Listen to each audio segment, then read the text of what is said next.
हे आहे त्यांना आहे ना सोनोग्राफी केली तर 2 नसांना ब्लॉकेज आहे.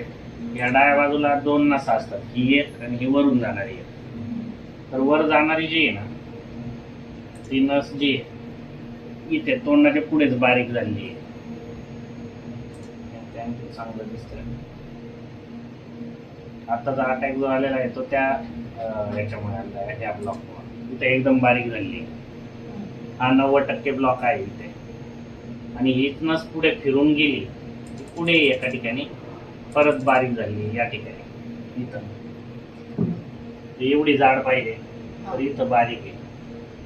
असे 2 ब्लॉक तर एकाच नसला आहे. नस खूप लांबपर्यंत आहे मोठी, त्यामुळे इथं एक 90% आणि इथे साधारणतः 80% हा ब्लॉक. हे 2 ब्लॉक एकाच नसला पुढे आणि मागे. आणि दुसरं की तिच्या बाजूने ही नस निघते, तर ही नस जी आहे ही पण